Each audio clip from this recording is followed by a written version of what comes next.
better strength or better hardness or any other properties, then we need to look into deeper properties. And then we are now talking about this kind of stuff. So basically, what we are looking for is ability of the material to be deformed is basically what we call ductility. As you remember from the beginning of the lecture, when we were talking about the mechanical properties, we discussed a lot about the ductility. This is the ability of the material to be deformed. And it is come for kind of surprising that if we have a perfect crystal, then it is actually very difficult to be deformed. So actually, imperfection, it is responsible for the plastic deformation. Why it is? We then introduce what we call dislocation. So in the beginning, we will start about imperfection, which is most people or some people call it a defect, crystal defect, when the crystal is not perfect. And then after that, we are discussing about dislocation, which is actually a form of imperfection, and also how we utilize the imperfection. So basically, not perfect or defect can be used in a metallurgy concept to actually make materials become stronger or harder. So this is basically what we will discuss for today's lecture. So this is basically, if you calculate, for example, using kind of computing technique, you can calculate basically, or many people calculate that with kind of, we call it computational method, where you calculate from the properties of the ion and electrons, you can calculate, and then you will surprise to find out that the strength, ultimate tensile strength, is not what you have known already. Anyone can give some number? What is the tensile strength of steel? Maybe I will make a note who will talking, and then maybe it can help you with the exam. I don't know. I mean, usually I note it, and then if your mark is not, for example, if you have 85.5, sorry, 85.1, and it's not enough to get A, correct? And then if you are active in the class, then I will just magically transform to 86, magically. But I don't know you, and then I never heard about you. Maybe it's not that. Okay. 60.000 maybe someone. PSI. 120 megapascal, sir. Yeah.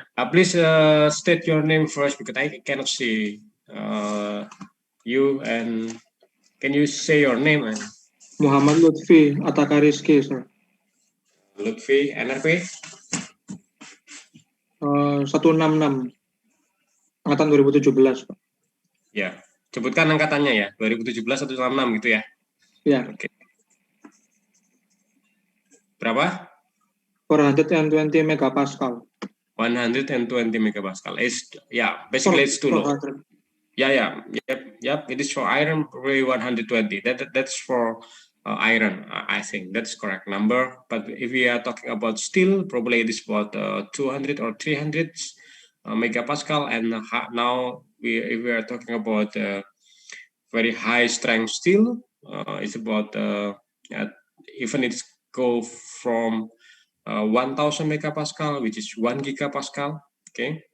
But you know, when we calculate, or when someone calculate from the basic chemistry of iron or steel using some kind of computational method, how much electron and how much iron and things like that, you can actually find out that the strength of iron or steel is about 21,000 gigapascal. That's a lot number. I mean, you see that gigapascal mean it's about how many? It is a lot of number. It's very big. I mean, big number. It is not you observe now. You observe like for milk, you see that it is 200 to 300 megapascal, and for piano wire, which is high strength steel, and now also some kind of high strength steel is already invented. It is about 6 gigapascal, 6,000 megapascal. You see that this is far less compared to the theoretical when you calculate it. Why it is? Because it is the reason for this is this because the most of bulk steel, or bulk bentuk padatan steel in the large form is not perfect. If you have very perfect steel, you will get 20,000 gigapascal. It's very big number, but you never get it. I mean, it's not possible to get a bulk without any imperfection. Why? Because it's just nature. You have air, you have any impurities, you have anything in the from the earth that it cannot be removed, and it's not possible to do it.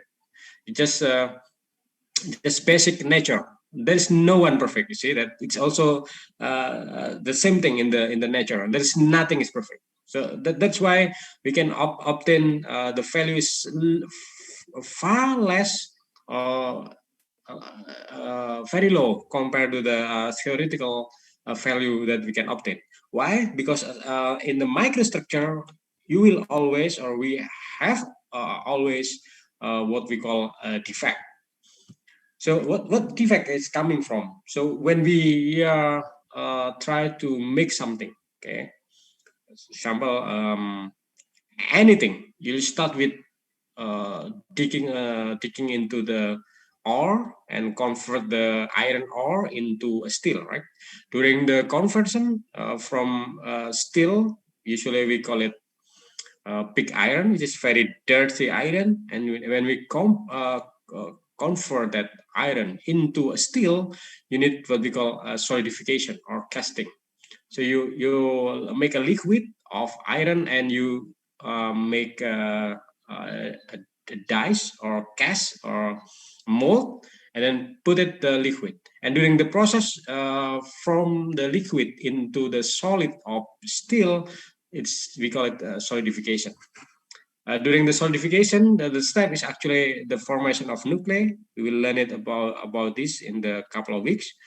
And then a nuclei grow to form a crystal. You see, we learned about the crystal last time, where the atomic of iron actually in the random state, when it is in the liquid state, when it is transformed into a solid state and start to make a regular arrangement. That's we call it a crystal.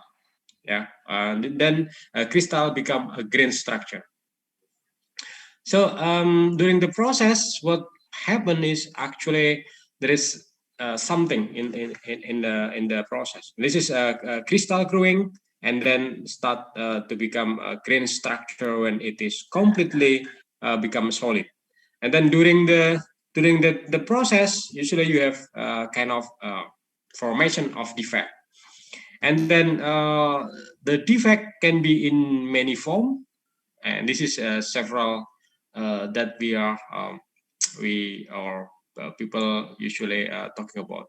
The first is we call it vacancy of atoms, which is the atoms that should be there but is not there. So I mean, you see that in lattice, for example, in BCC, you should have uh, some atoms, but if it is missing from the unit cell, then we call it vacancy. Later on, we will look on the scat. And then later on, we have interstitial atoms, in which the atom is supposed not to be there, but it is actually there. So something is there, is not expected to be there. And then substitutional atoms is that when we have to have iron, but you have aluminium instead of iron. Kita dua mangkok punya adik sama punya. So, Saya nggak pernah mau kan, Dok? Could you please mute off yourself? And then, yeah, do that. Okay. And then later on, we call it this point defect, but mostly we are talking about a point in the unit cell. But whenever the atom is not one, it's not single atoms or not two atoms, then it's become many atoms. And if it is many atoms, we have lines. Why? Because line is composed of a dot or a point, then we have dislocation. So basically, we have a line defect and we call it dislocation. But then it's not line anymore. It's a line combined into many lines, then we have area. Okay. If we have area, we have grain boundaries. Basically, grain boundaries or meeting point between the grains is actually also a kind of imperfection. So we will look into detail how it looks. So, for example, this thing, okay, we call it, this is a vacancy. Why? Because in perfect crystal, something should be here in my ledger. So whenever in my it is missing from this point, because everything should be there, right? Yeah. This is a lattice. Okay, you have a kind of form or grid. This kind of grid that we call it unit lattice in the previous lecture. The atoms, it's sitting here in the lattice. If it is not there, then we have we call it vacancy. Okay, just kita nyebutnya ya tempat yang seharusnya ditempati tapi nggak ada di sana, ya kayak kursi kosong gitu ya, vakansi. Okay, then this is one kind of imperfection. The second type, or in B, we call it interstitial atom. Interstitial atoms is there, they are sitting there. Actually, it's not at the point where the atoms it should be there. So basically, this is, we call it interstitial atom. So they are sitting in the position that should not be there. Ya, ini kursi berbaris teratur, tapi ada kursi yang tidak pada posisinya, gitu ya. That's interstitial atoms. And then also small substitutional atom. It is actually C and D, it is the same. It's basically substitutional. What is substitutional atom? It should be blue atoms like iron. I mean, it's not like iron, for example, iron or palladium or gold or silver. But instead of a blue, there is a black atom here. See here. So there is some atom there, but it's not that main or the matrix or the main atoms that is there. Okay. By the way, if you have any question, then you can just ask. Okay? You can raise your hand or you just stop talking. And then D, if it is there, yeah, it's basically same. The atomic size now is bigger, so that you should have blue here, but then it's in the reality you have black, which is higher than the blue. So this is, we call it a large substitutional atom. So then we have something that people talk a lot in chemistry, in physical chemistry, but it's not too much in mechanical engineering. It's mostly in electrical engineering, and when we are discussing about the semiconducting stuff or photovoltaic materials, solar cell or things like that, then you talk about Scotchy defect or Finkel defect. Basically, what we call a Finkel defect is that if you have a black and blue, which is usually like calcium bromide or sodium chloride, which is salt kind of ionic compounds. The blue, this kind of blue, this is a light blue, should be here, right? Instead of being here in my pointer, it is moved to another place, which is not supposed to be there. This we call it a Scotchy defect. Sorry, a Frankel defect. But the Scotchy defect, if it is not there, you know that it should be a blue one here, and then black one here. If it is one suppose atau satu pasangan ya, kalau satu pasangannya itu hilang dari sini, ini kan ada satu pasangan yang harusnya ada positif and one negatif, and then we call it Scotchy defect. Scotchy defect is basically the missing atom is in a pair of positive and negative. So this is Scotchy, but Frankel is not go from the crystal, but it just move to the position that not supposed to be there. So it's not in the lattice, but in the interstitial. Okay, and then yeah, this is just some kind of definition, just to remind you. What we call perfect defect is that vacancy that are located typically at 1, in some case few in the crystal, and vacancy in an atom or ion missing from each regular crystallographic site. Interstitial defect, a point defect also produced when an atom is placed into the crystal at site that is normally not at lattice point. Also, you can actually read yourself. The situational defect is a point defect. Okay,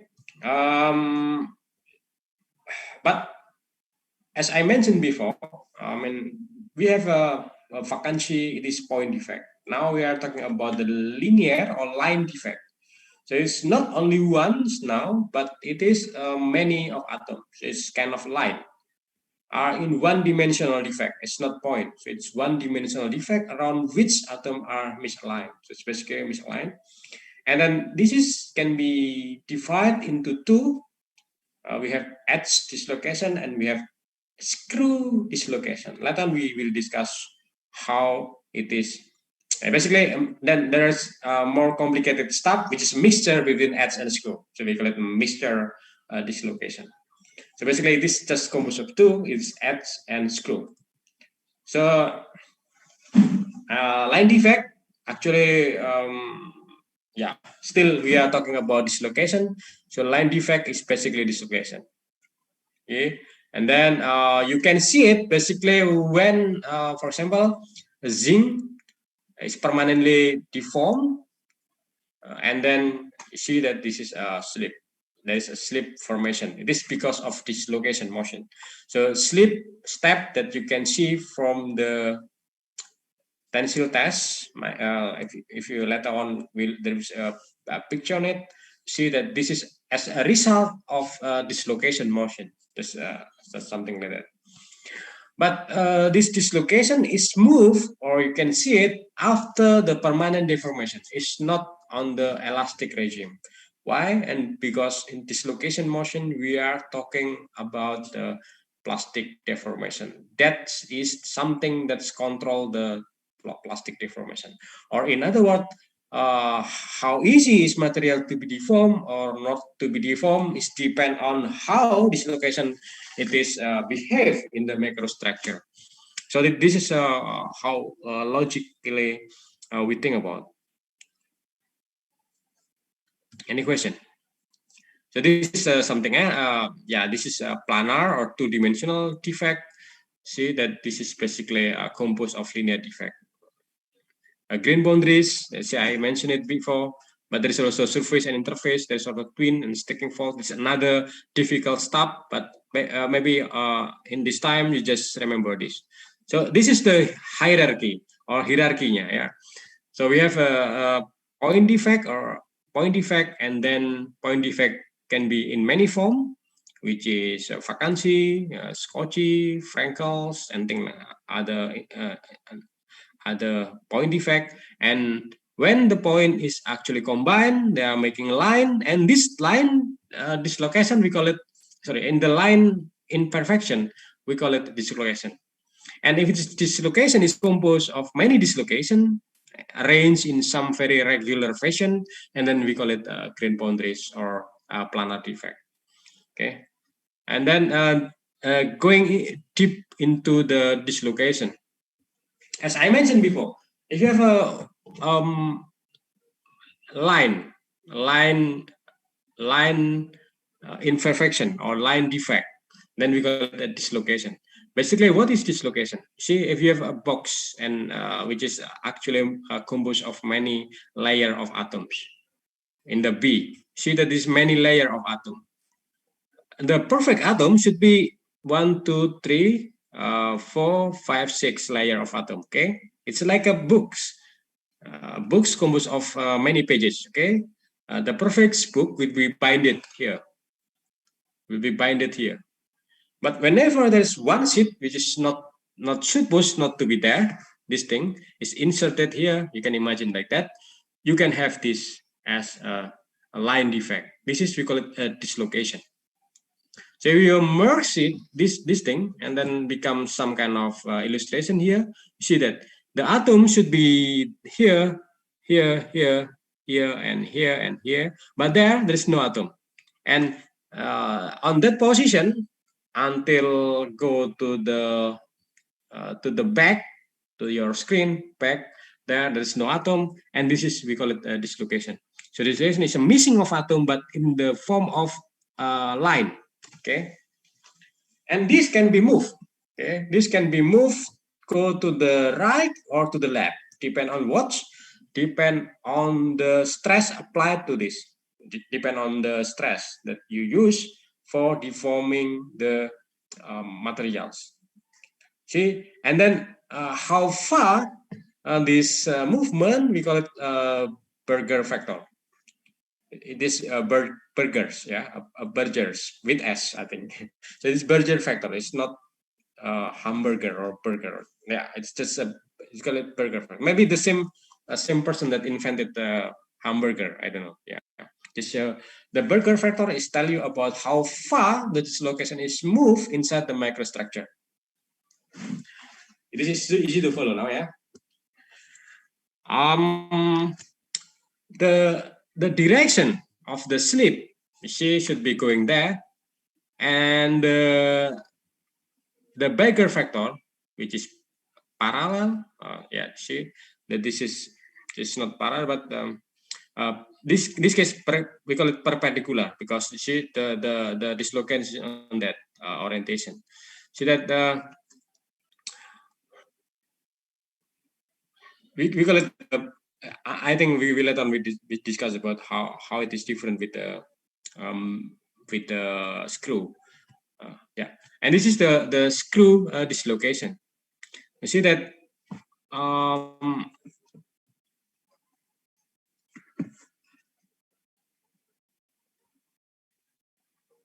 you have this kind of pocket. This is similar thing, okay, and you have this kind of imperfection here, and this is this form of line here. But instead of going on that direction, see, maybe I should put instead of going on that direction, okay, here, and the Berger factor, okay, you see that they are actually going there, okay.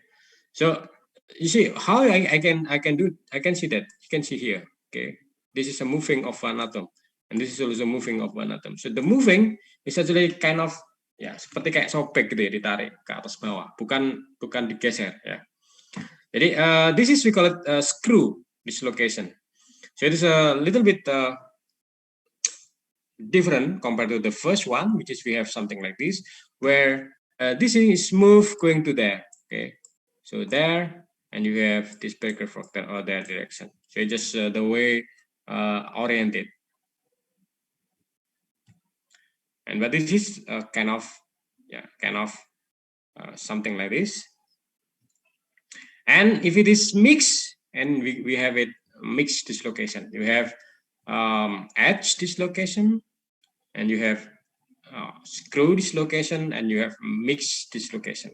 Basically, it is about orientation.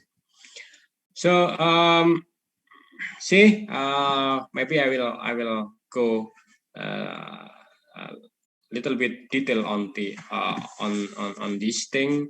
See, this is some kind other illustration. This is in cubic and hexagonal metal. Plastic deformation is by plastic shear or slip. So basically, if it is moved there, see, this thing, it can be moved there. It is actually the A versus A, and it is become in B. Now this location, it actually is moved. Okay, and it also can be going until this is make of this. Okay. So this is the dislocation motion. So if dislocation doesn't move, for example, if you have less strength, or if there is no dislocation and deformation doesn't occur. So what happens if it doesn't occur? If deformation doesn't occur? Anyone have any idea? Can you imagine if your material can be the dislocation is not moved? What scenario can happen? It can be two. It can be many. Yeah. So what do you think? What will happen if dislocation doesn't move?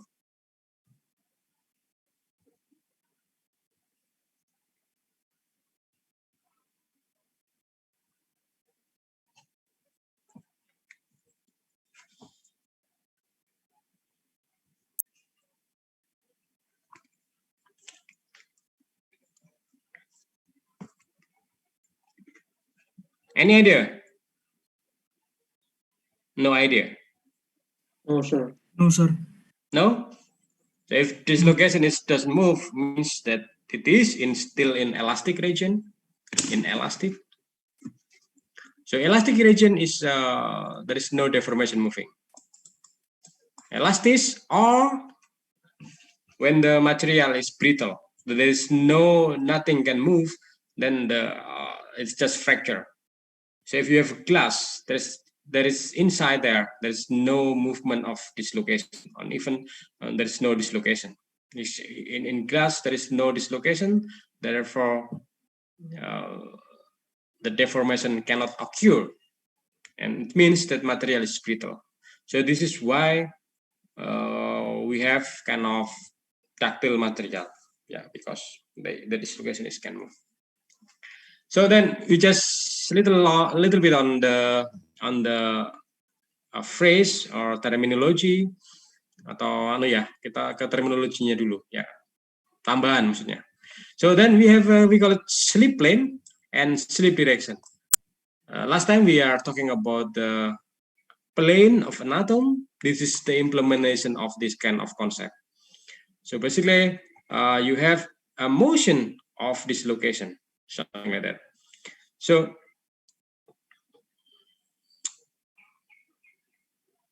slip direction is basically the same with the Berger factor direction. It's basically this thing is dislocation, and they move to the right or to the left.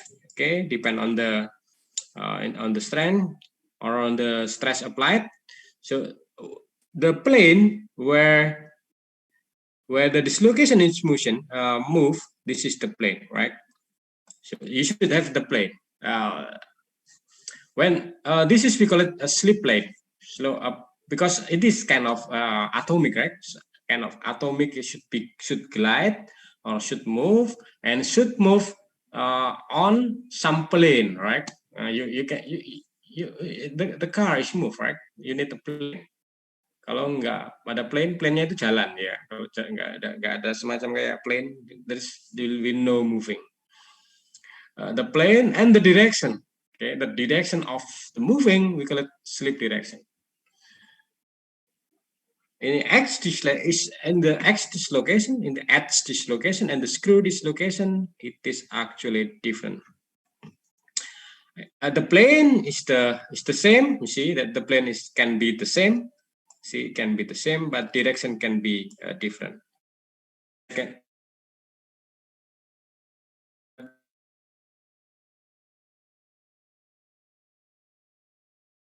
With the Berger factor.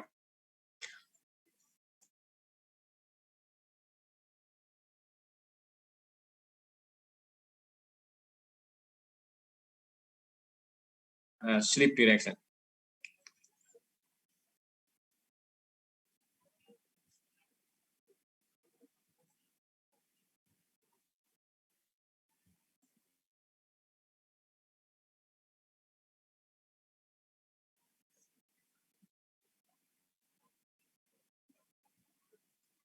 So it's just the way how you say it. Just as I mentioned before, you can read yourself. This is what we are talking about. So last time we have this kind of plane. Okay, we can put names on it or plane. This is, we call it a plane 111. If it is plane, then it should be right hand like this. Okay, and this A, B, D, A, F, C, A is a plane, right? It is a plane. It is, we call it a slip plane in FCC system. And the atoms can go in different way. It can go to A to B to D, or it can go to A to C to F. It can go to D to E to F. The direction, we call it slip direction. So there is a plane, there is a direction. And then this combination of a plane and direction, we call it slip system. So, you know, the story is quite big, quite a bit long, right? You have a vacancy, you have this location, and this location can move, and this location moving in some plane, and it's different on the crystal. Different crystal have different system. That's the story. So if the crystal have different system, therefore different crystal will have different way to deform or different ability to be deformed. Is it correct or wrong?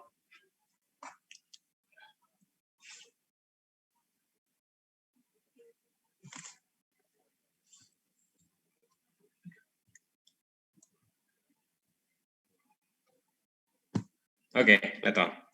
Yeah, so we have crystal and you can make a list. Okay, as I mentioned before, you have a face-centered cubic crystal, and this is the slip plane, and then the slip direction.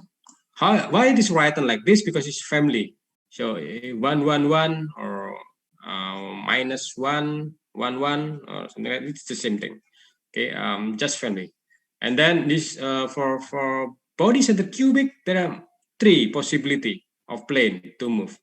And also for body-centered cubic, you have 3 possibility of direction. So basically, if you combine it, then you have 12 number of system in this crystal, and you have this is because you have this thing, and then they will have there's a large number of system for the BCC. But for XCP, you know, the number is less. What does it mean? It means that the ability to be deformed in the body-centered cubic and face-centered cubic is better than for XCP. Okay, and this the best one is body-centered cubic to be deformed. Why? Because there are a lot of number of slip system, which means that it is easily the atom is easy to move to one. It's not atom. The dislocation is easy to move in the if the number of slip system is a lot, or if a large number of slip system is there, then it is easy for dislocation to move. If it is easy for the dislocation to move, then you have material that easy to be deformed, which means your material is ductile. Any question? Sir? Yes. I still don't get it about the slip system, sir. Can you repeat it? Explain about slip system, sir? Yeah. Basically, you can ask what it is, but I'll record this. I mean, it is recorded now. You can review the lecture as many as you like.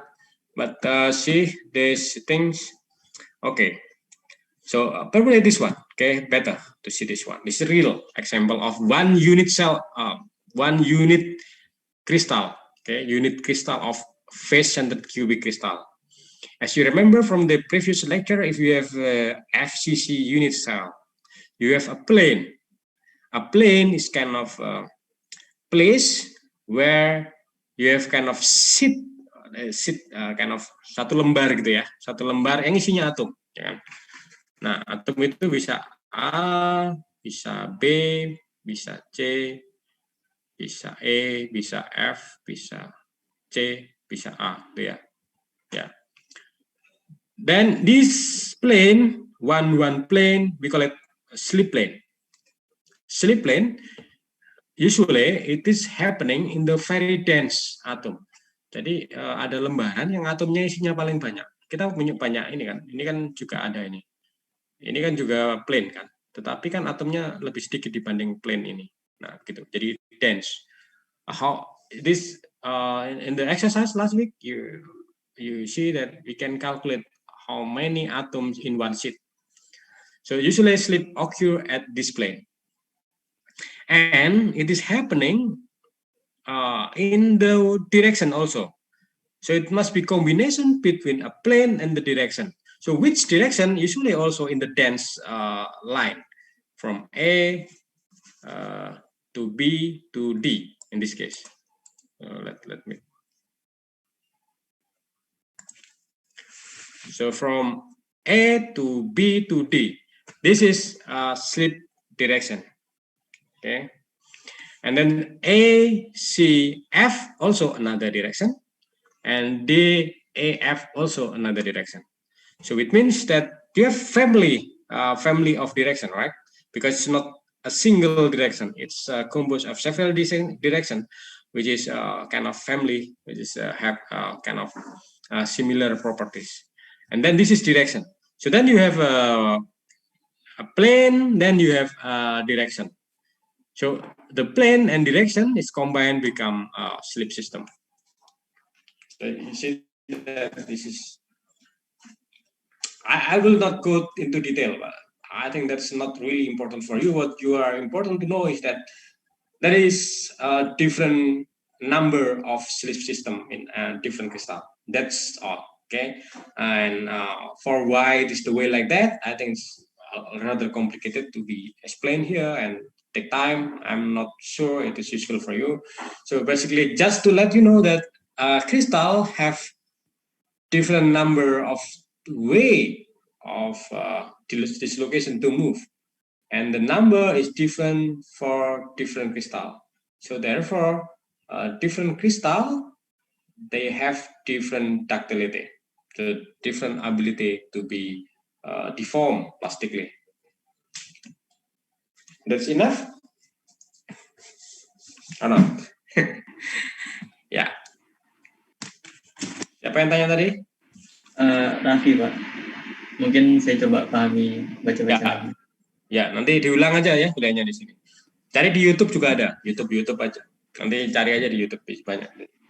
Nanti juga saya kasih salah satu link yang possibly you can learn with some kind of animation that is easy for you to think. That's I can share also in classroom later on. And then okay, how then if you have a microstructure, you can see that microstructure, you can see something. Dislocation in the microstructure level. But in macro level, just with your eye or with macro camera, you see this is something like that. Okay, see something like kayak nah, this is the edge dislocation moving. So this is the ending of dislocation. You see remember this figure. Remember this figure. See here. In macro level, you see it like this. You see it like this. So when you do kind of single crystal tensile test in aluminium, for example, in FCC crystal, you can see it easily. The evidence of dislocation movement, of dislocation edge movement in the tensile test. Then we actually going into deeper. What happened when you put a tensile force on a sample? See, like that. So in our previous understanding, the tensile test is just load, which is F divided by R, right here, which is perpendicular to F. But the movement of atom or dislocation that is controlling or that is controlled the deformation process is actually not not on that direction. It's not on the A, but following the slip direction. So the deformation movement in the small scale is following the slip direction. Actually, on that plane, it's not on that plane. Ya, bisa dibayangkan ya. Jadi our understanding of macro tension test. I mean, for macro, we understanding that okay, what we call stress is actually F divided by A. Okay, with by I, the cross section area. But then we are asking, in which direction now, microscopically, the atomic is moved? Okay, you are measuring usually, okay, the deformation is actually on that axis, right? On that axis. But this is macro, in macro level, it's not microscopic level.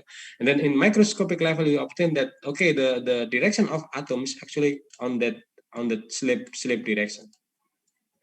That slip direction on the slip plane, okay, because it's always operate like that. So slip direction always operate on the slip plane. So then you have something like that. Then in reality, you can have a picture like this, okay? And then you can calculate basically. So if the case is so it's so then some person kind of make definition. We call it resolved shear stress. How far, how big the stress required to make the dislocation is move. We call it resolved shear stress. Okay, if it is more than the critical resolved stress and the atom is moved, okay, basically that's just definition, and you can play mathematically, okay, because now the stress is not equal to F, and the area is not equal to the A, and then you should transform it. You learn already mekanika kekuatan material, sudah ngambil belum ya? You learn mekanika kekuatan material. Belum, Pak. Masih belum. Statik sudah ya? Sudah, Pak. Sudah. Do you know the transformation, how to transform force into some kind of area? Yeah, I don't know if you already. I don't remember in which part you will get it. I think in mekanika kekuatan material, you learn that if I think you learn it in physics. If you have a force and it is not operate in the surface that you would like to know, then you should transform it into that surface. For example, you just transform F to this direction, right? And transform the area on that area. So which means you need some cos or sin, okay? And then you operate it. So the Fs, which is the direction perpendicular to the area, which is cos theta. Theta is just sorry, this delta. So delta is just the angle, and then see that you need also transform alpha into the green one, which is cos theta. Theta is here, okay, and delta is there. So basically,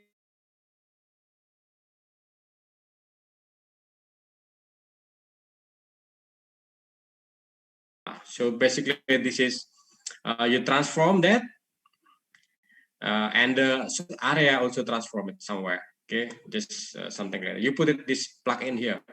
Yeah, I think it's for you to practice, but I don't like. I'm not kind of person that give many homework. Okay, but you can practice yourself. It is not that difficult. You just plug in the number, the equation. You see that. Okay, that's the important thing for me, is that to explain what is the physics behind it. So basically, what stress is necessary to move an atom? Then we call it. If you put a plug-in number for single crystal iron, I think you'll find that this is about 3,000 pounds square iron. This is you put this number, and this is equal to sigma yield. This is yield strength of material, and this is about 0.41. And then if you have this value, okay, this is just for example, okay, and you put there 3000 divided by 0.41, they will find out that the yield strength is about to 7,325 point square. So what does it mean? It means that to make the material is deformed, you should have higher than the yield strength.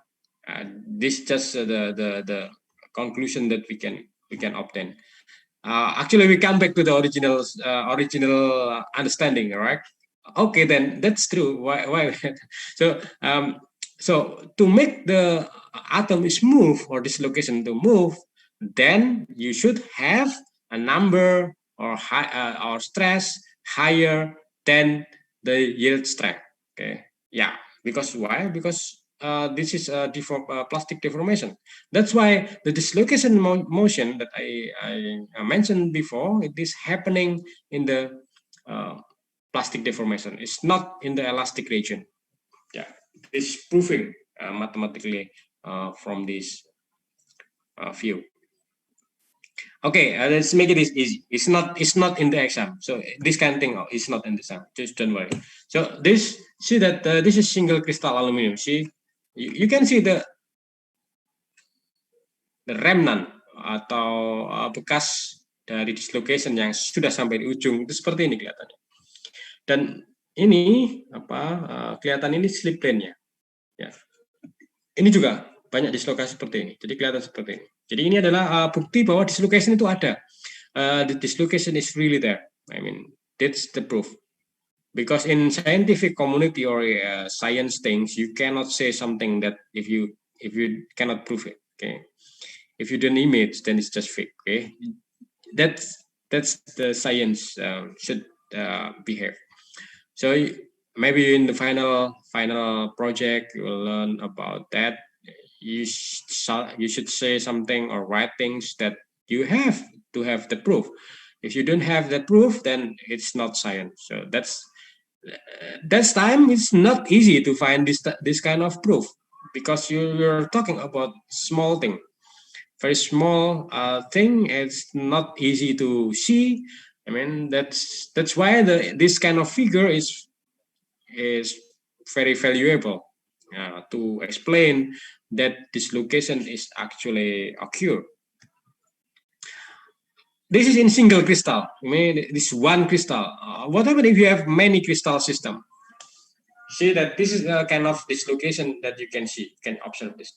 This is also not easy to see. Okay, how we can decide if this is actually dislocation? Okay, okay. Of course, you'll need other tools or another tool. For example, we call it a transmission electron microscope, where you look into very small detail of atomics with electrons.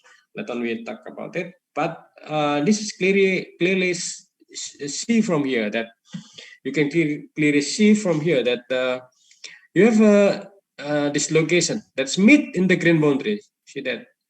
So this is the dislocation that actually already on the edge. See something like that. So this is for polycrystalline aluminum. So that the figure or the picture is quite different compared to a single crystal one. So yeah, the slip motion in the polycrystal, of course, she just we look it into different view. As you mentioned that the direction of the dislocation motion is actually happening in the slip, right? In the slip system, and the slip system for every crystal is different, because you have a crystal with different orientation. Therefore, the angle is different now. Something is there, something is there, some other crystal will be there, and then the other is something like this. So it is different angle depend on the crystal orientation. But in some situation you cannot see it very clearly. and the orientation is quite random. It's not preference into one direction. And then if there is no preference, okay, in one direction, it means that there is no preference of the crystal either on that direction or on that direction, and we call it isotropic, because we can assume that the crystal are spherical and randomly oriented. Then you have what we call anisotropic. In other situation, if you have a rolling direction, or if we do kind of manufacturing with the rollings, you see that the crystal can be oriented in one direction, which is aligned with the rolling direction. And in this situation, the material is not isotropic anymore. If the material is not isotropic anymore, we call it anisotropic. So this is the case for the right side the figure.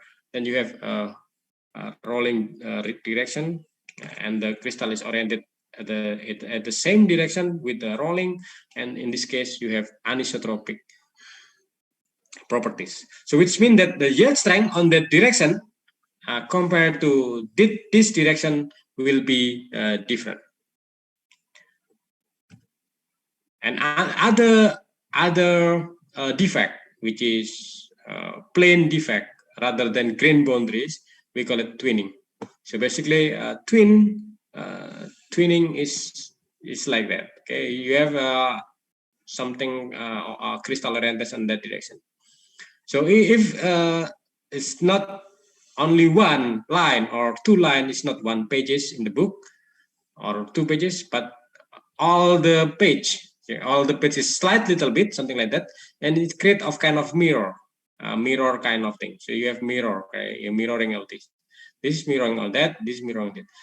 If you have a situation like this, whenever there's no dislocation, but just mirroring of the atomic plane, then you have twin boundaries. So basically, what is twin boundaries? Basically, twin boundaries is that kind of different orientation of crystal, but it's not due to dislocation or other grain boundaries type, but it's because of some movement of package or kind of group of atomic plane, and it's make of mirroring in other side. So this is we call it a twin.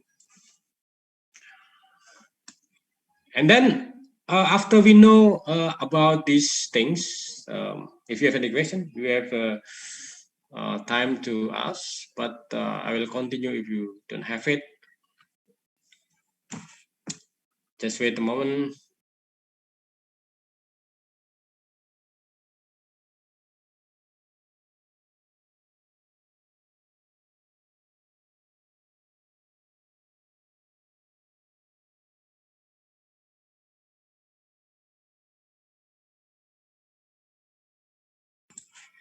So if you have any question, so basically we know that deformation, it is controlled by dislocation motion.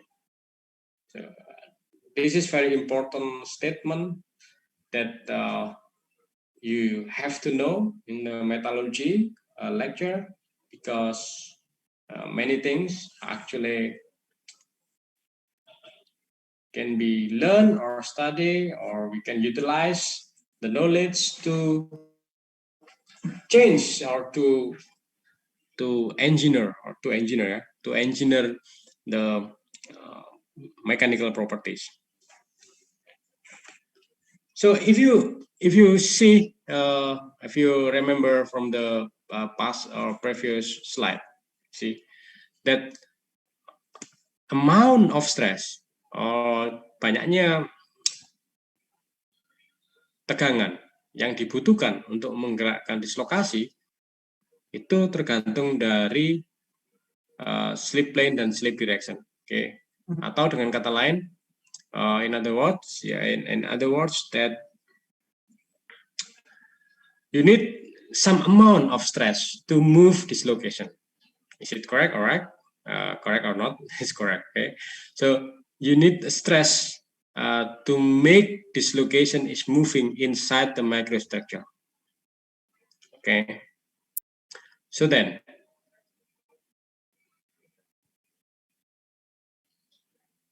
if the dislocation is moved, and then it's not, it cannot, or it's not, it cannot go anymore, or it cannot move anymore, which means that it is stuck somewhere, right? Dislocation is stopped by something, and it is stopped by something, which means that you need higher stress to actually moving dislocation, to move the dislocation. So then this kind of concept, we can use it for making material stronger. Remember the true stress and true strain? What is the original of straightening hardening or strain hardening? So strain hardening basically tell you that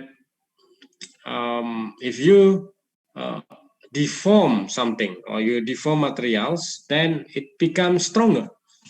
Maybe I should show you some video.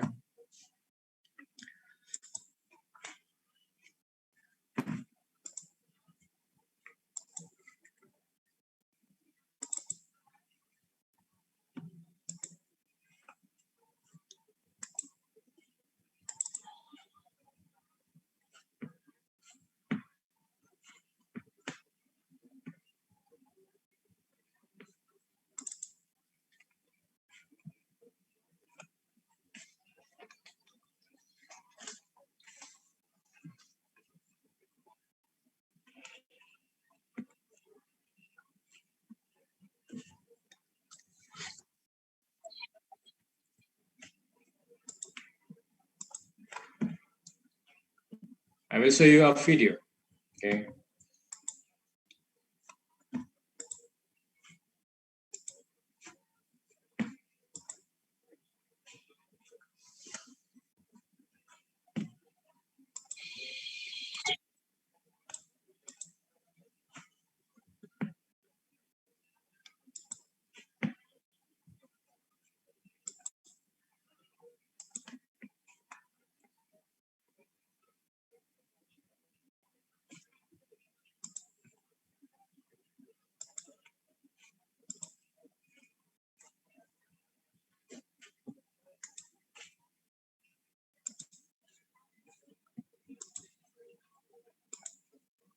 And jogs. This in turn makes the dislocations a lot less mobile, and it makes continued plastic deformation. In this demonstration, we're going to look at plastic deformation of a polycrystalline. Can you hear the voice and the video? Yes, sir. Yes, sir. Okay. Yes, sir. Good. FTC metal, in this case copper. And in particular, we're going to focus on work hardening. So in this very simple experiment, basically I'm just going to take a copper bar and bend it. So this bar has been annealed, which has caused it to recrystallize, so it's got a low dislocation density. So I'm going to take the bar and I'm going to bend it. And you can see that despite me not being terribly strong, this is quite easy for me to do. But if I try and bend it back again, you can see that it's much more difficult. So to show just how much more difficult it is, I've got a volunteer, someone who's much stronger than me, and he's going to come and give it a go.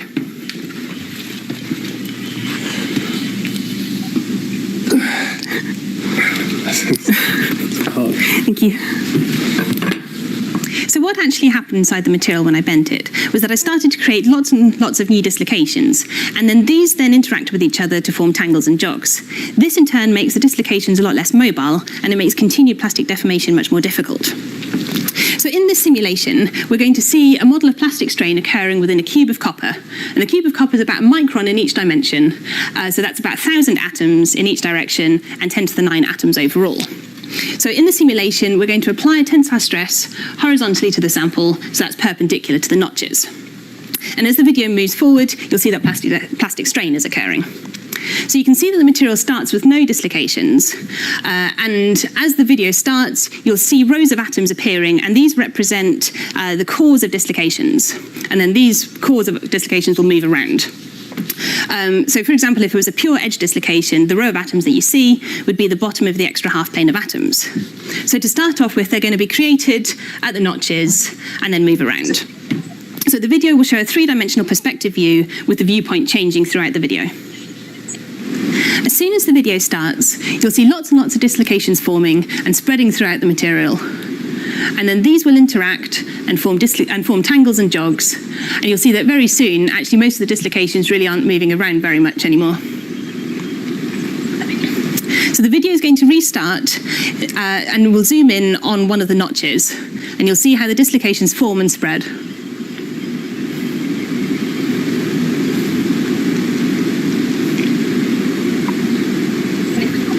And if we pause the video here, then you can see that actually most of the dislocations aren't single rows of atoms. They actually form these ribbons. And the reason for that is that the dislocations dissociate into partials. So there'll be a leading partial on one side and a trailing partial on the other. This bit in the middle is a stacking fault. And then that's relevant for work hardening because it affects things like cross-slip.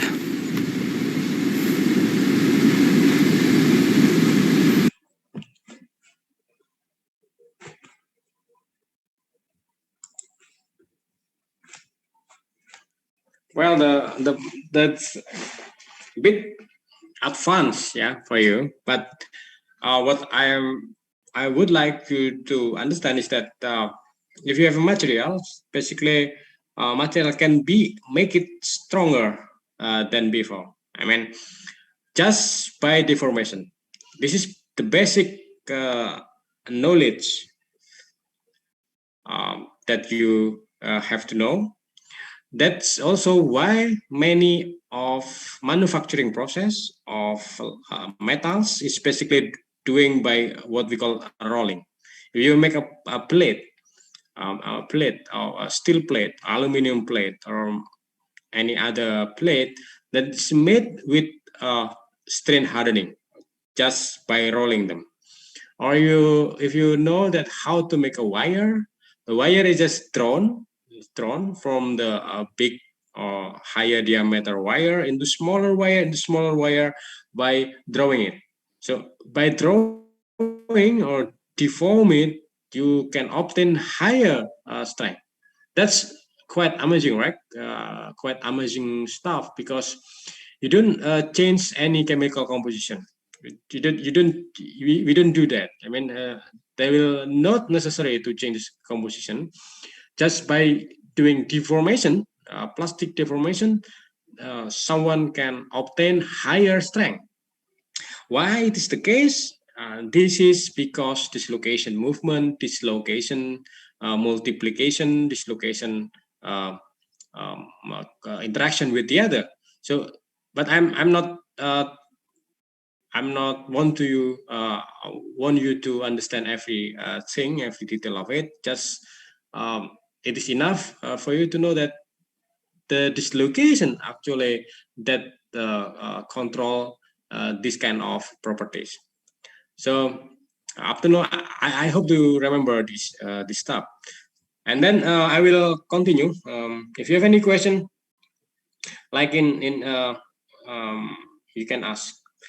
Like in the example from this kind of video or demonstration, you see that the copper it's become stronger after it is deformed. Why it is? It's because dislocation is interact with the other dislocation, and the dislocation is moving inside the microstructure, as you can see from the simulation.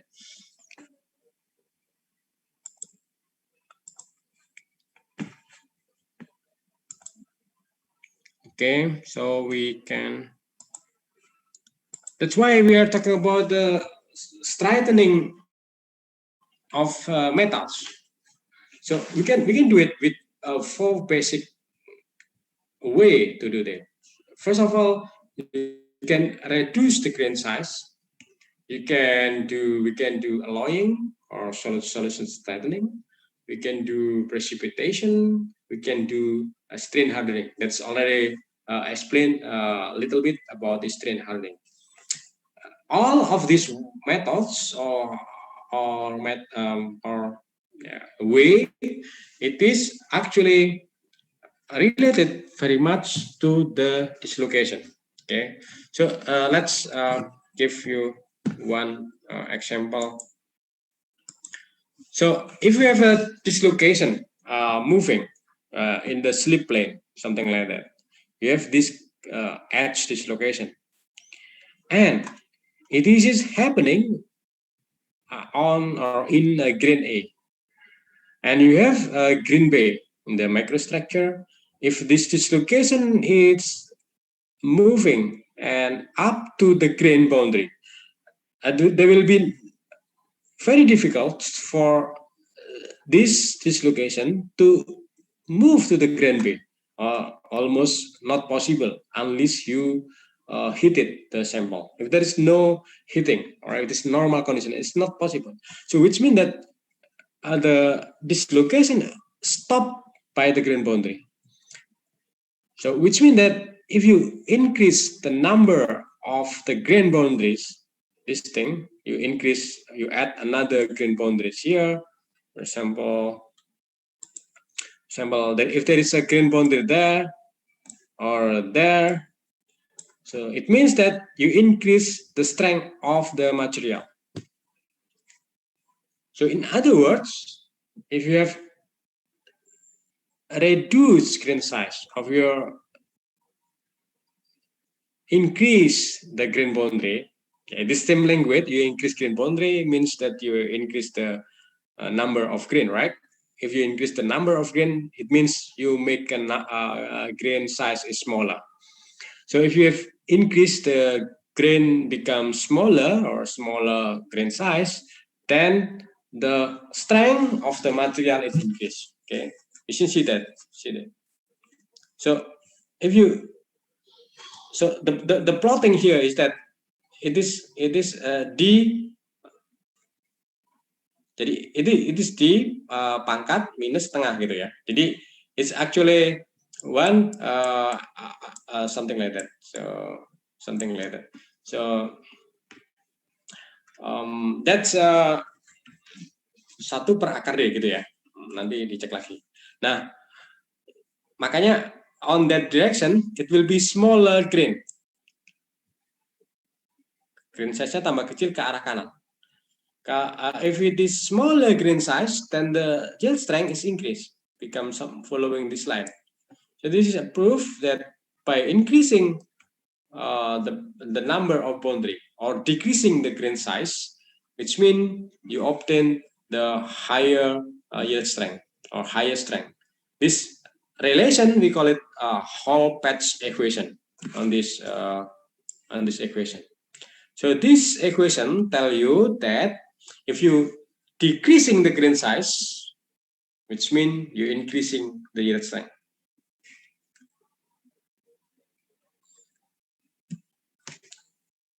This is for steel.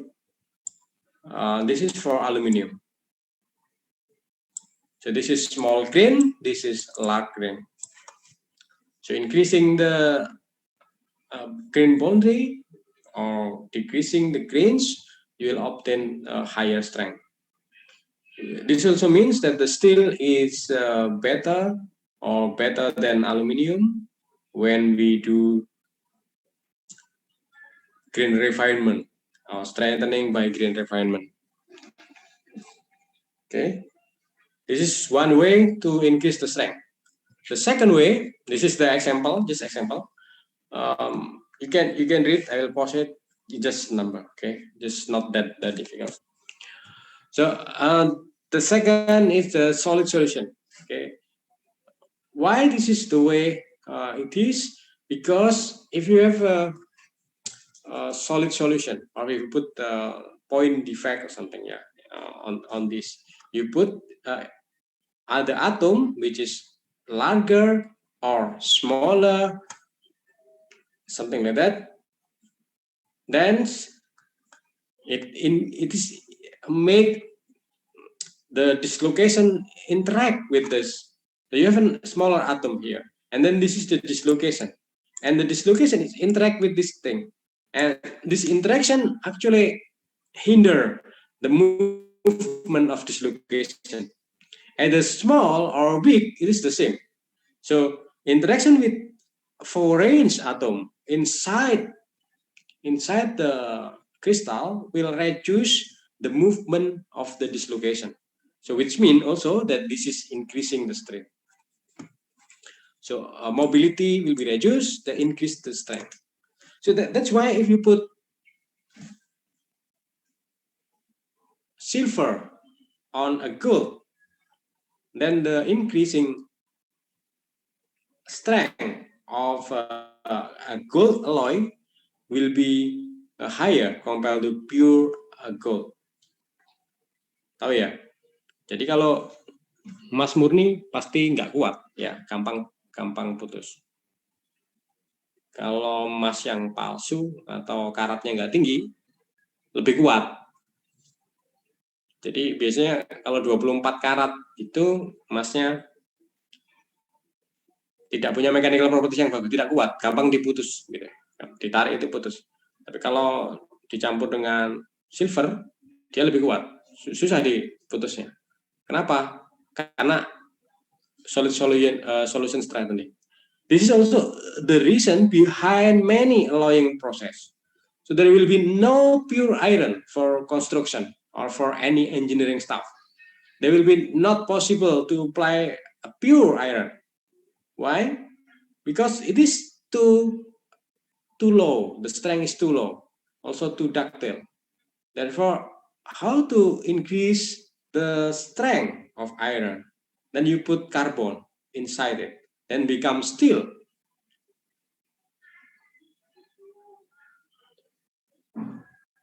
Jadi besi tidak pernah bisa dipakai.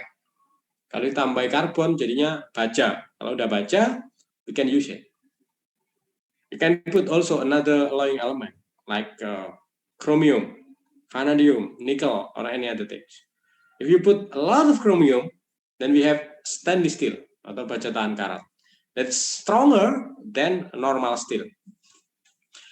So this is the reason why we put a lot of things or a lot of any other atoms compared in addition to the atom itself. For example, if you have a nickel, a pure nickel also not good for any structure. If we are talking about nickel alloy, which means that it's not pure nickel. You put another things other than nickels to make it stronger. For example, we should put aluminium, we put iron also into nickel, so we have, or we can make a kind of plate in the turbine blade, in the aero engine, for example. Then you put alloy element. This is an example. This is nickel, as I mentioned here. Nickel weight percent, and this is in copper. If you have a copper atau tembaga, you put nickel content. The higher the nickel content, the higher amount of nickel atom inside the copper, make it the tensile strength increase compared to lower nickel. So this is the way you can increase the strength of material by alloying element. So this is the second way to increase the strength of alloy by addition of other atoms or other elements to make alloy, we call it. In other things, it's not a single atom that you put into microstructure.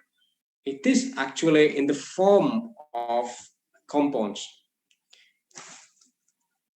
Ada yang bisa ngasih tahu apa bedanya? Apa itu compounds?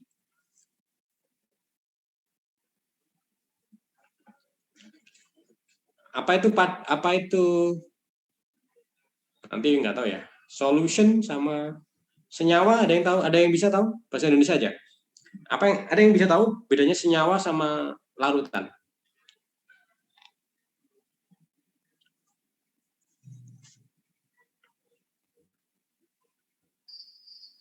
Saya boleh izin menjawab, Pak. Silakan, siapa tahu? Timothy, Pak. Angkatan 19. 19 berapa? 118, Pak. Oke, Timothy. Kalau solution itu tidak ada reaksi kimia, Pak. Kalau senyawa, menurut saya itu ada dua kayak ion gitu, baru reaksi kimia, terus menghasilkan senyawa baru, Pak. Kalau solution itu cuma campuran biasa tanpa bergabung.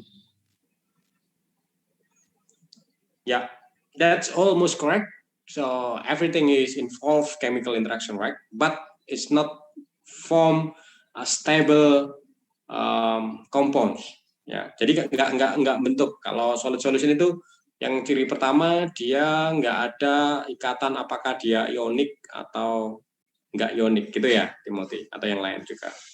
Jadi yang kedua cirinya adalah kalau paduan itu harus eksak perbandingannya. Jadi SiC berarti Si1 C1. Kalau H2O berarti hanya 2, O-nya 1. Kalau CO2 C-nya 1, O2. Itu senyawa. Ya, jadi eksak. Tapi kalau larutan itu enggak eksak. Jadi bisa berapa aja. Jadi kayak misalnya air ditaruh gula, itu jadi larutan gula. Jumlah gulanya enggak apa-apa, 1%, 2%, 3%, 4%, 5% gitu. Itu adalah larutan, ya kan. This sama dengan ini nikel, ini larutan di dalam copper. Jadi nikel dan copper itu bentuk larutan. Kenapa? Karena nikel dan copper ditambah copper atau tambah nikel berapa persen, dia nggak bentuk nikel 2 copper gitu, belum, nggak kan, nggak ada. Jadi nggak bentuk copper 3 nikel atau copper 2 nikel atau nikel 2 copper, kan nggak ada. Jadi kalau nggak bentuk seperti itu maka disebut sebagai larutan, ya kan. Jadi dia ngelarut aja kayak misalnya tadi gula di dalam air. Jadi bayangkan airnya itu adalah copper, nikel itu adalah gulanya. Jadi nggak ada perbandingan khusus. Yang membedakan realnya seperti itu. Jadi kita bisa juga bikin, we make kind of compound, senyawa yang bentuk perbandingan yang eksak. SiC, Fe3C, gitu-gitu ya. Jadi dia eksak. Nah, ini kayak semacam penghalang, ya kan? Penghalang for or because semacam kayak penghalang gitu ya, sehingga dislocation yang harusnya bergerak terhalang oleh kita namakan presipitat. Jadi presipitat kita namakan presipitat. Kita bayangkan kalau misalnya naik sepeda motor di perumahan terus kemudian ada polisi tidur, pasti kan pergerakan sepeda motor akan lebih lambat daripada nggak ada polisi tidurnya. Bayangkan seperti itu. Nah, presipitat itu polisi tidurnya ini untuk menghambat pergerakan dislokasi. If the dislocation movement is not fast, or you cannot move because of precipitate hinder, and then the material in overall become stronger than without any precipitate. That's why we call it precipitation strengthening. So what is precipitation? It's kind of any compounds like silicon carbon or iron, anything that make exact ratio of a number of atoms. Atau kita kenal di fisika atau kimia senyawa, oke? Contohnya, if you make aluminium, then usually it's difficult to make an aluminum stronger by just alloying elements or by just reducing the grain size. Then what people doing most of the time is making precipitate inside it. So magnesium zinc, you put magnesium and zinc inside the microstructure, so they form, we call it magnesium zinc 2, which is compounds or senyawa. Inside it, so you see that this is black stuff here. This is magnesium zinc. And if you have a lot of things inside this microstructure, which means that this location is not easy to move or difficult to move, which means that your material is become stronger than the original materials. So this is the way we make it material stronger. So most of aluminum for structure, for aeroplane, that's made by this process or precipitation process. The other things we can make it we call cold working. I already mentioned before that you can actually make a forging. You just forge, and so that is deform, cold deformation.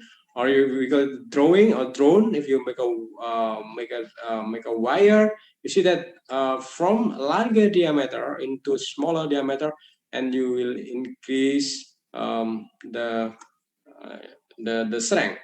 You also do with rolling, or in other way you should do it also. We can do it also with, we call it extrusion.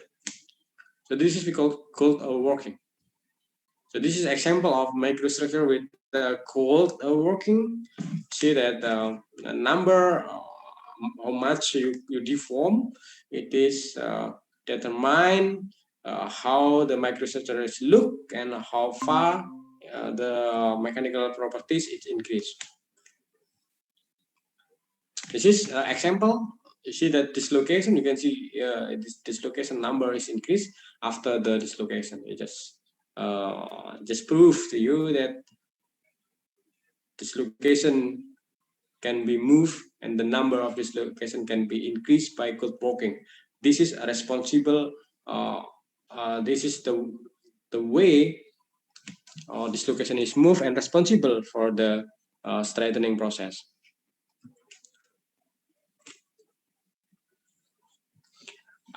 Yeah, this is already you already know it. I mean, how far the material can be strengthening or can make it stronger is basically depend on the N value or strengthening effect. So how far the dislocation can be increased or how much it can be multiplied is depend on in the macro scale or macro scale, we call it N value. Wait a moment, I need to check the battery. Okay, the battery is not is enough. Okay, if you have any question. So last time we discussed this about this straightening, hardening effect, but now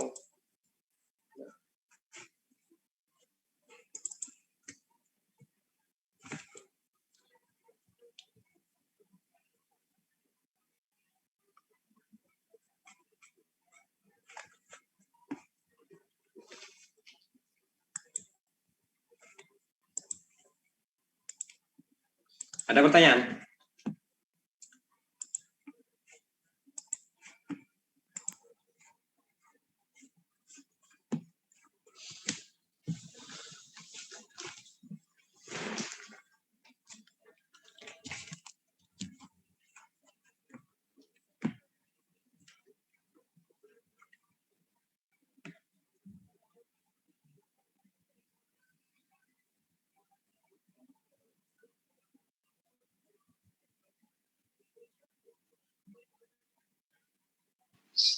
Pak, saya ingin bertanya, Pak.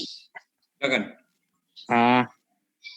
Apakah mengecilkan ukuran grain sama cold rolling itu proses yang sama, Pak? Yeah, that's a good question. Namamu siapa? Timothy, Pak. 19118.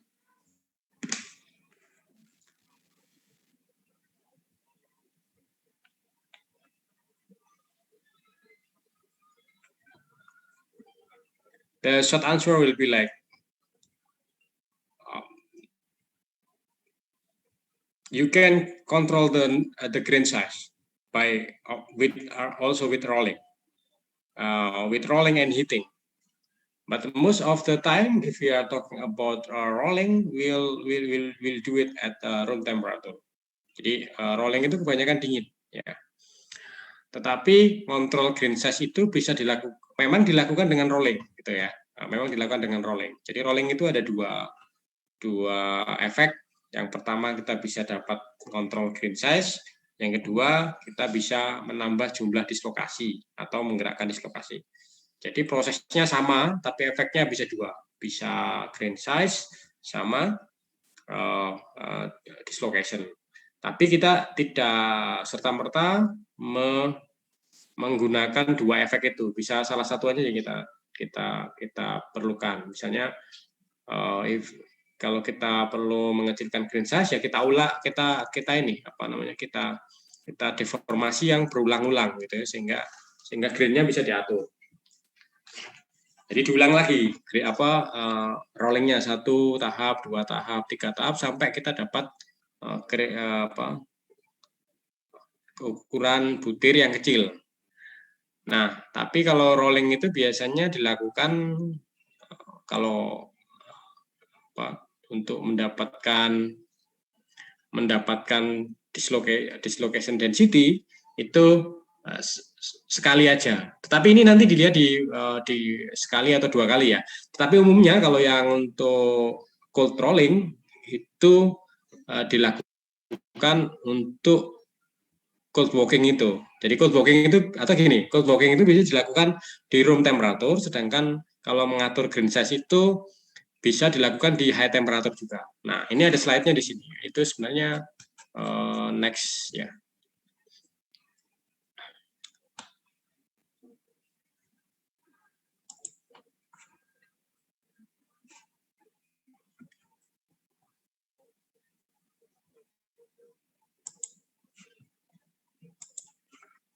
Yeah, so the impact of cold walking itu increase your strength. Yeah, your strength increase, tensile strength increase, but ductility is decreased. Why? Because maybe the dislocation is already locked in some way, so that most of cold walk still actually have less ductile or less ductility. This is the impact of cold walk, and then see that if you deform a material and then um, uh, you test it at different temperature. See, this is just when you test it at different temperature. I think I will skip it. Just tell you that okay, if you test it 25 degree, you can have tensile strength stress strain like this. If it is minus, then you have something like this. If you have a minus 20, something like that. Why it is the way like this? If you have a very cold situation, then the ductility is decreased. That's because it's not easy for dislocation to move. Why? Because it's the move from a dislocation is also depend on the temperature. So this is the one answer, and the second answer is that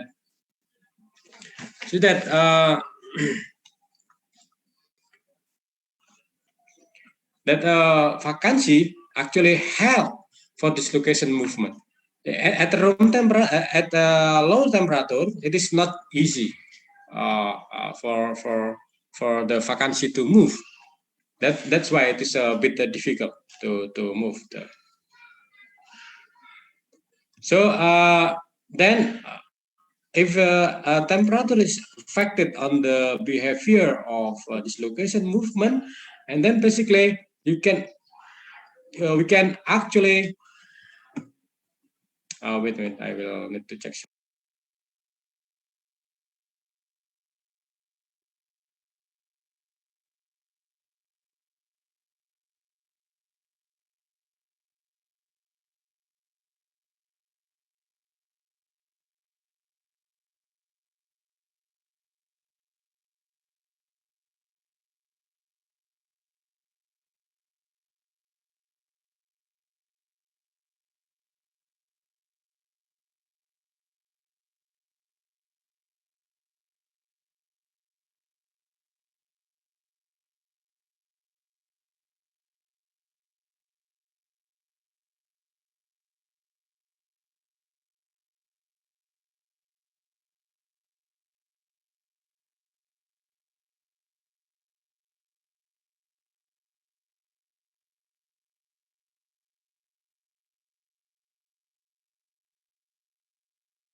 Kita lanjutkan sebentar ya.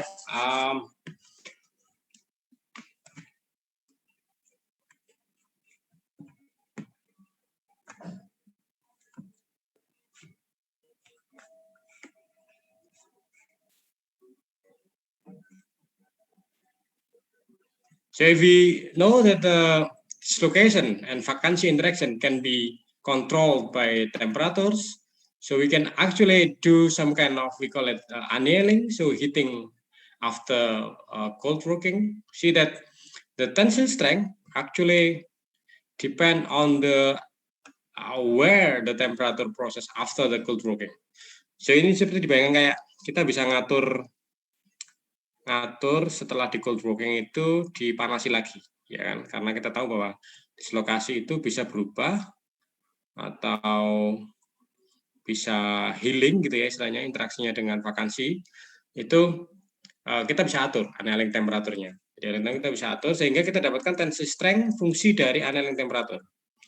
Nah, ductility juga begitu. Jadi ductility fungsi dari, karena tensile strength dengan ductility itu berbanding terbalik. Jadi kalau tensile strength-nya tinggi, biasanya ductility-nya rendah kan? Kalau tensile strength-nya rendah, ductility-nya tinggi gitu. Nah, so which mean that we can actually manipulate the tensile strength and also ductility by cold working. So which means that what is different cold working and the grain size? Actually, grain size is, we are talking about the size of the grain, but in cold working there are many things that we can play around. Okay, we can control the tensile strength and ductility for the cold working, and then also the treatment after the cold working. Why it is happening? Because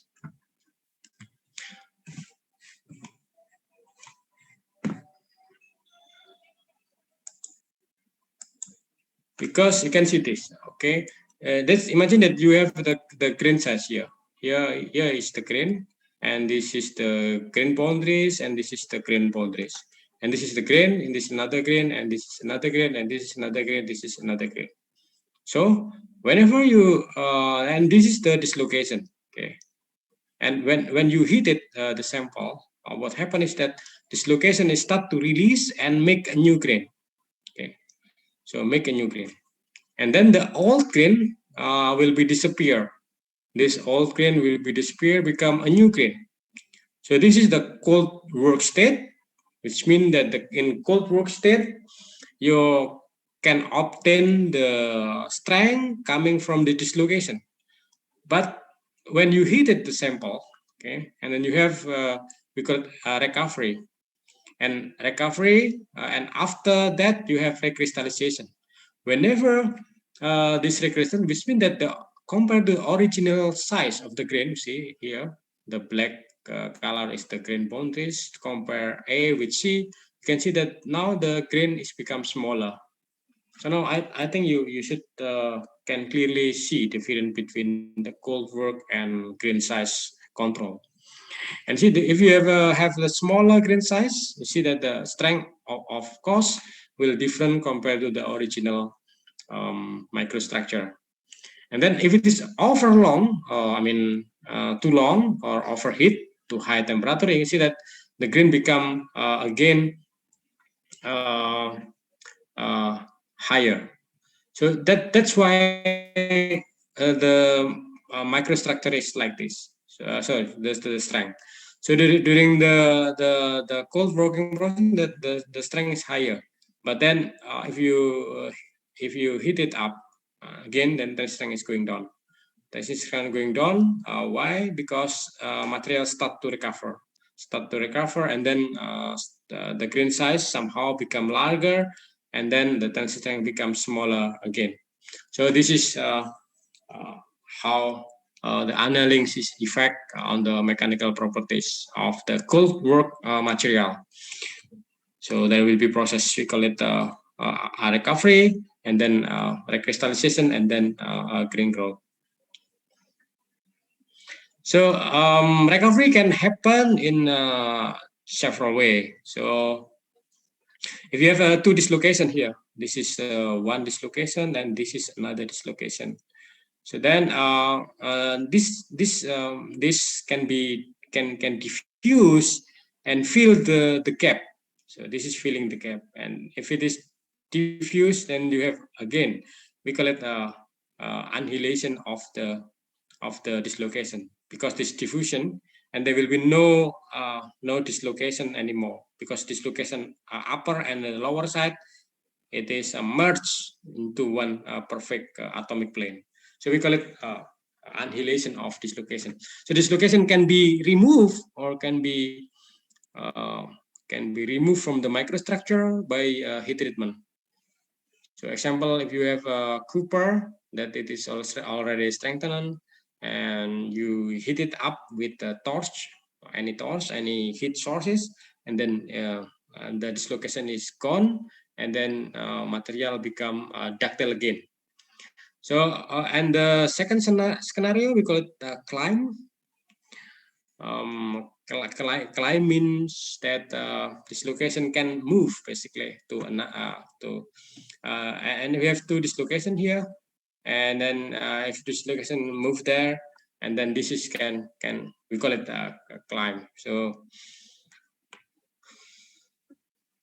later on you can also read in the, and then basically it is also can happen if you heated the sample, if you have two dislocation here, and dislocation can move and helped by vacancy. Any movement, it is helped by vacancy. And then if it is moved at this point and that point is merged into one, then of course you will have a perfect crystal, because this half and that half will be meet and then become perfect crystal. So basically, dislocation can be removed from the microstructure with heat treatment. This is recrystallization green, and see that this is 33% cold work, and then after after heating at 580, they start new crystal start nucleate in the this is start nucleation, and then after 4 seconds, you see that start to form a grain here, small one. And then after 8 seconds, the new grain is formed. You see that new grain start to form. We call it recrystallization. And another time, after 8 seconds, you see that become higher, the grain. And after 5 minutes, you have a little bit higher now, the grain size. And if you put it 10 minutes, and then it is higher again. So this is how the cold work material is annealed or heated at high temperatures. So this is another complicated stuff. So, but basically,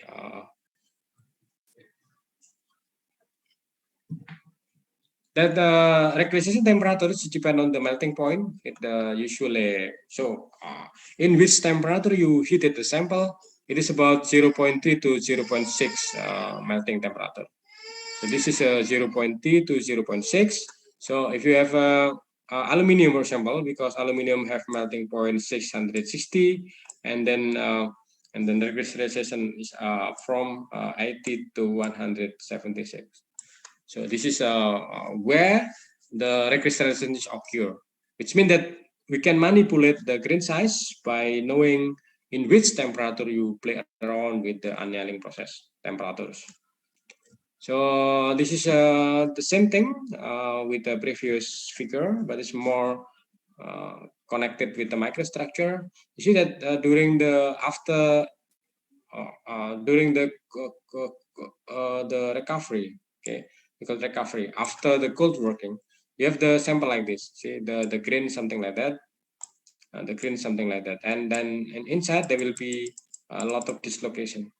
And if we anneal at higher temperature, or you increase the temperature during the annealing, and then what happens is that there will be recrystallization, and then if it's too high, and then it will become the growth of the grain growth will become higher, and then the mechanical properties will be following. tensile strength will be higher because it is cold work sample.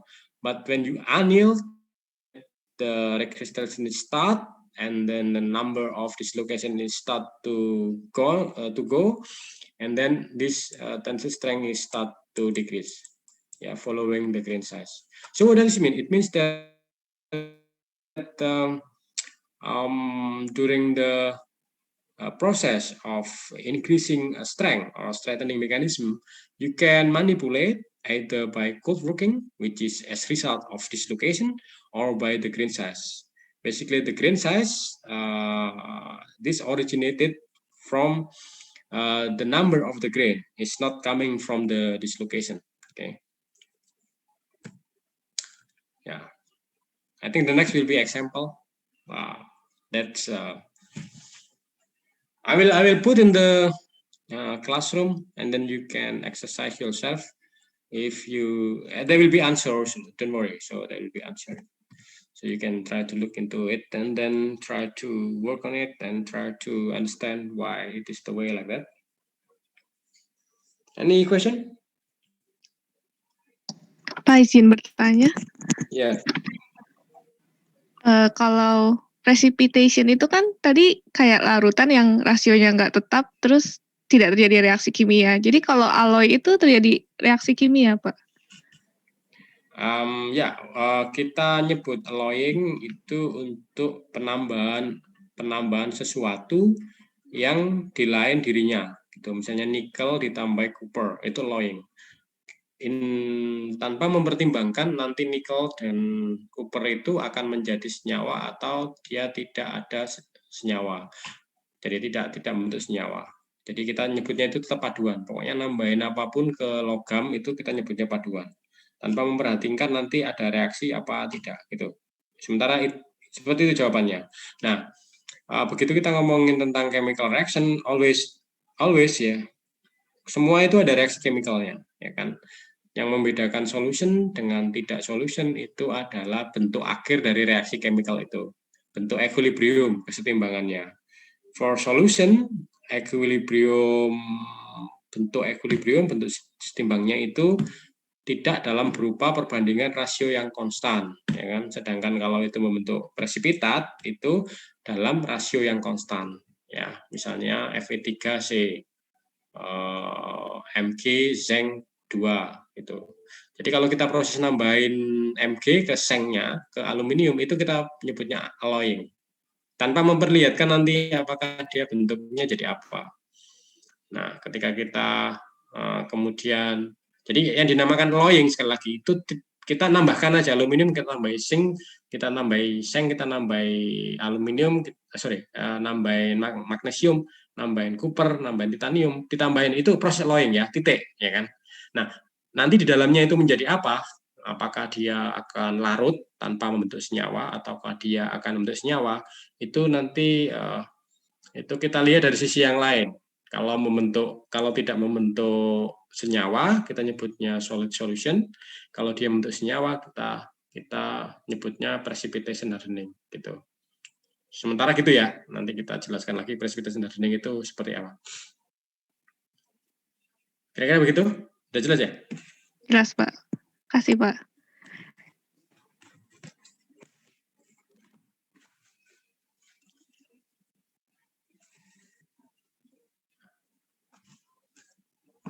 Siapa tadi?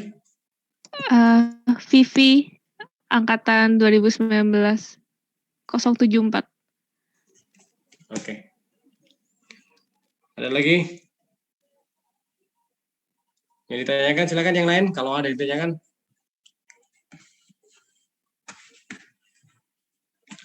Kita akan kuis minggu depan untuk 2 mata kuliah yang ini, untuk capaian pembelajaran yang ini ya, yang 2 ini. Jadi konsep atom sama arah, sama plane, sama dislocation, sama strengthening mechanism. Jadi mungkin ada 4 pertanyaan minggu depan ya. Butuh waktu berapa? Kira-kira 30 menit gitu.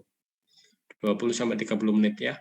Untuk evaluasi capaian pembelajaran kita sampai sekarang, karena minggu depan kita sudah pindah ke mata kuliah yang lain, maksudnya ke capaian pembelajaran yang lain, diagram fasa. Jadi itu kan beda dengan ini. Jadi nanti evaluasinya biar nggak bingung. Oke, jadi untuk capaian pembelajaran yang ini itu kita kuiskan minggu depan, ya.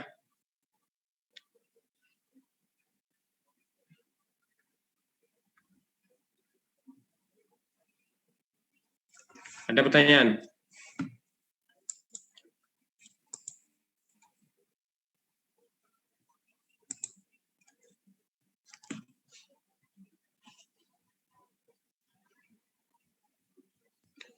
Oke, kalau nggak ada, mungkin kita akhiri dulu. Nanti saya post di Classroom, rekaman, dan PPT-nya ya.